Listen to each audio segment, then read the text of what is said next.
Hello everyone, welcome back to my channel. तो आप सभी का फिर से बहुत बहुत स्वागत है। और आज हम लोग फिर से पढ़ेंगे मॉडर्न हिस्ट्री का, अपना यूरोपीय कंपनियों के आगमन का जो समाप्त हो गया है उसके आगे हम लोग पढ़ेंगे कि आगे क्या हुआ।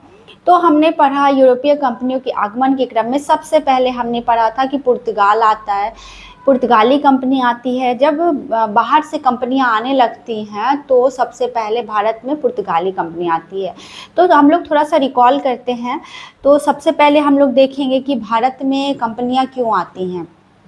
तो भारत में बहुत पहले से ही दूसरे जगह से व्यापार हुआ करता था, लेकिन 1453 ईस्वी में कुस्तुनतुनिया का पतन हो जाता है और जो समुद्री मार्ग के अलावा स्थल मार्ग का जो रास्ता था वो अवरुद्ध हो जाता है। तो भारत और अरब देशों में, भारत और बाहर के देशों में व्यापार हुआ करता था, लेकिन कुस्तुनतुनिया के पतन के बाद अरबों का जब शासन हो जाता है कुस्तुनतुनिया पे, तो क्या होता है, स्थल मार्ग अवरुद्ध हो जाता है। इसको हम लोग यहाँ पे ऐसे देखेंगे कि जैसे ये भारत है और भारत का यूरोपीय देशों से और भी सभी देशों से स्थल मार्ग द्वारा व्यापार होता था। स्थल मार्ग से लोग आते जाते थे, लेकिन जब कुस्तुनतुनिया का यहाँ पे कुस्तुनतुनिया के रास्ते पे अरब का शासन हो जाता है, अरबों का आक्रमण होता है, अरब का शासन हो जाता है, तो इस रास्ते को बंद कर दिया जाता है। और जब ये रास्ता बंद हो जाता है तो यूरोप के लोग अब मार्ग खोजने लगते हैं, भारत आने के लिए मार्ग खोजने लगते हैं कि भारत अब कैसे आ जाए।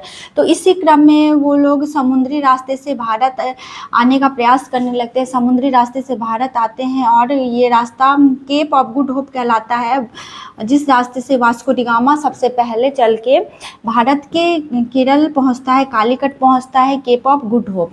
तो ये हमने पिछले वीडियोस में पढ़ लिया है, ये हमारा ख़त्म हो चुका है कि वास्को डी गामा भारत कैसे आया था। तो इसको आप लोग पिछले वीडियो पे जाके देख सकते हैं कि वास्को डी गामा भारत कैसे आता है।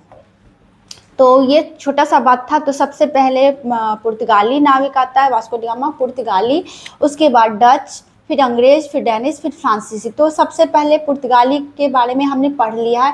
आज हम लोग पढ़ेंगे डच के बारे में और पुर्तगाली कंपनियों के बारे में हमने पढ़ा, उसके पतन के कारण पढ़ा, फिर वो उनका क्या क्या प्रभाव पड़ा वो सब भी हमने पढ़ लिया। अब हम लोग डच के बारे में जानेंगे कि पुर्तगालियों के बाद कौन सी कंपनी आती है भारत। तो चलिए शुरू करते हैं।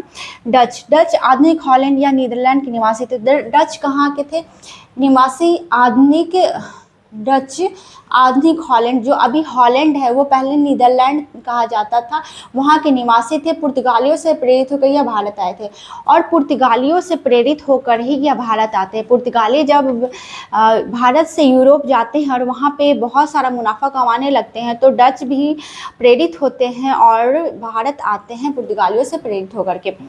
प्रथम डच यात्री था कॉर्नेलियस हॉटमैन। पहला डच यात्री था कॉर्नेलियस हॉटमैन और 1596 ईस्वी में उसने सुमात्रा की यात्रा की तथा बाद में भारत की यात्रा की। तो हॉटमैन ने सबसे पहले सुमात्रा की यात्रा की थी, उसके बाद वो भारत की यात्रा करता है 1596 में।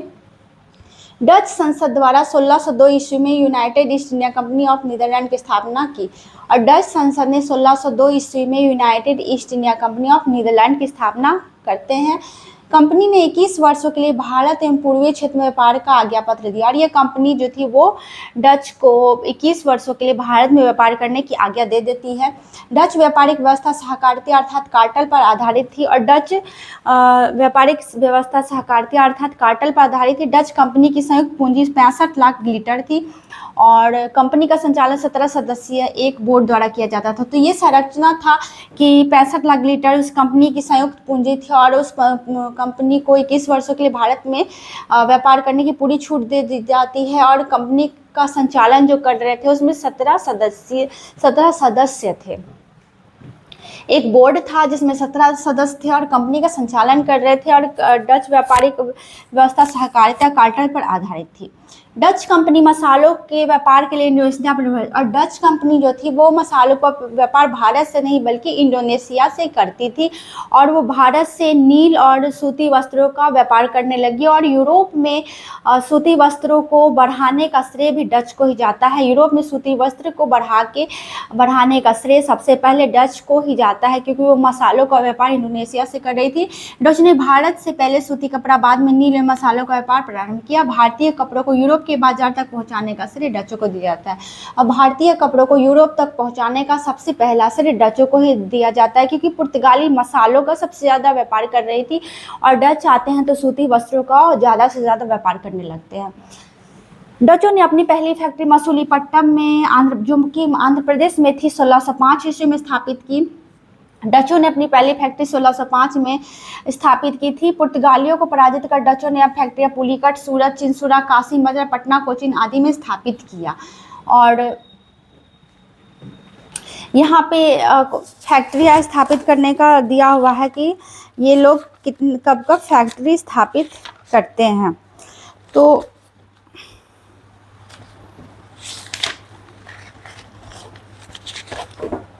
1498 में पुर्तगाली आते हैं। 1498 में पुर्तगाली कंपनी का आगमन होता है। डच का होता है 1596 में। 1596 में डच आते हैं। 1600 में अंग्रेज आएंगे, फिर डेनिश, फिर फ्रांसीसी 1664 में आएंगे। तो 1596 में कौन आता है? डच। पुर्तगालियों को पराजित कर डचों ने अपनी फैक्ट्रियां पुलिकट, सूरत, चिंसुरा, कासिम बाजार, पटना, कोचीन आदि में स्थापित कर लिया। तो पुर्तगालियों को पराजित करने के साथ ही इतने सारे जगहों पे जहाँ पहले पुर्तगालियों का शासन था वहाँ पे गोवा को छोड़कर के डचों ने यहाँ पे अपना शासन कर लिया। डच धीरे धीरे पुर्तगालियों को पराजित कर मजबूत स्थिति में पहुँच गया, परंतु डच जो है धीरे धीरे पुर्तगालियों को पराजित करने लगे। पुर्तगाली जो है वो बहुत मजबूत स्थिति में भारत आए थे और कहा जाता है कि उनके एक हाथ में क्रूस था और एक हाथ में तलवार था, लेकिन यहाँ की चौकाचौंध और धन दौलत को देख करके पहले वो क्रूस रख देते हैं और धन संपत्ति बटोरने लगते हैं। जब एक हाथ से नहीं बटोर पाते तो तलवार भी रख के दूसरे हाथ से भी वो बटोरने लगते धन संपत्ति, इसलिए उनको पराजय का सामना करना पड़ता है। तो पुर्तगालियों को पराजय का सामना इसलिए भी करना पड़ा क्योंकि यहाँ पे वो वैवाहिक नीति को ला रहे थे, यहाँ के धार्मिक रीति रिवाजों को बदल रहे थे और ईसाई लोगों को बना रहे थे, जिसके चलते भी यहाँ पे उनका पतन होने लगा और धीरे धीरे पुर्तगालियों को पराजित करके डच मजबूत स्थिति में पहुंच गए। परंतु 1759 में वेदरा का युद्ध होता है अंग्रेजों और डचों के बीच, जिसमें अंग्रेजों ने डचों को पराजित कर दिया।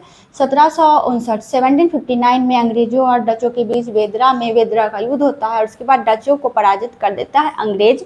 ये हम लोग नेक्स्ट वीडियो में पढ़ेंगे। और इसके बाद डचों का पतन हो जाता है और वेदरा का युद्ध जो होता है उसके बाद डचों का पतन हो जाता है। तो डच से उतने सारे क्वेश्चंस भी नहीं आते, सबसे ज़्यादा पुर्तगालियों से और सबसे ज़्यादा अंग्रेज वाले पोर्शन से क्वेश्चन आते हैं। तो एक बार फिर से हम लोग देख लेते हैं डचों के बारे में।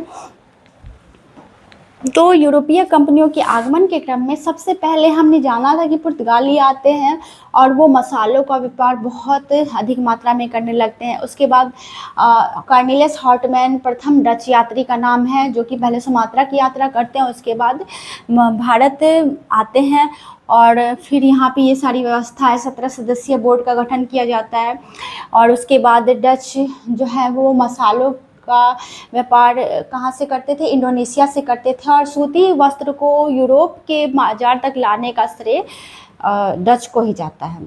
तो ये आपका मेंस के दृष्टिकोण से भी इम्पॉर्टेंट चैप्टर है, इसका आप लोग एक स्क्रीनशॉट कर लेंगे और इसका अपना हैंड नोट बना लेंगे तो ये ज़्यादा आप लोग को फायदेमंद रहेगा।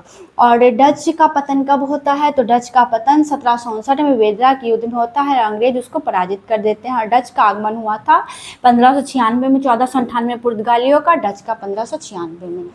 और नेक्स्ट वीडियो में हम लोग पढ़ेंगे अंग्रेज के बारे में, डेनिश के बारे में और फ्रांसीसी कंपनियों के बारे में। तो सबसे ज़्यादा हमें अंग्रेज़ों के बारे में ही पढ़ना है कि अंग्रेज़ों ने कैसे यहाँ पे अपना साम्राज्य फैलाया, साम्राज्य विस्तार किया। तो अभी हमारा 71वीं बीपीएससी भी आने वाला है, तो हमें जोर शोर से तैयारी में लग जाना है।